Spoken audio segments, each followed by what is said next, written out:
Every year, 3.2 million kids are bullied, and 16-year-old Ally Del Monte was one of them. But she decided to fight back by motivating others to be proud, be strong, and most of all, be brave. Here's her story.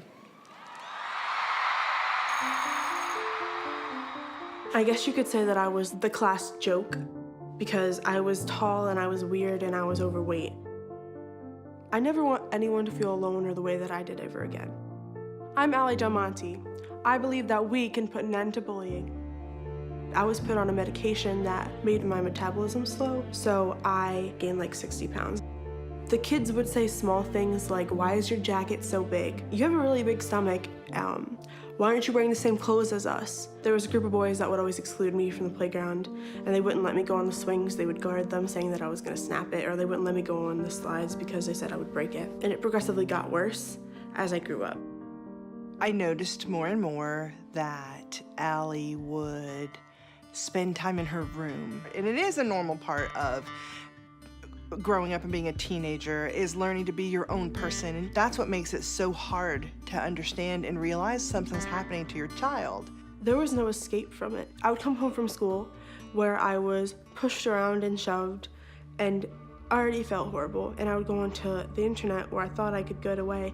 "You're so fat. You'll never make it anywhere, and you'll never amount to anything. You always look so sloppy and gross. I feel bad for your family because they have to be seen with you. You'll never have a boyfriend. You're so ugly."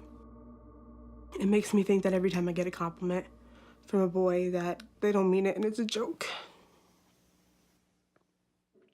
As a mom, when you realize for that moment that your child doesn't want to live, everything stops.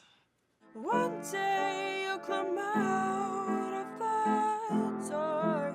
And the only important thing is helping her and getting it fixed. People say that music saves life, and it really does because it saved mine. And it gave me something else to focus on rather than being sad. And when I was sad, I could channel it into music. I started a movement called Be Brave. I wanted a safe place for people who felt the same way I did. I want everyone to know that they're worth something and that they're never alone because there's always someone out there that cares about them.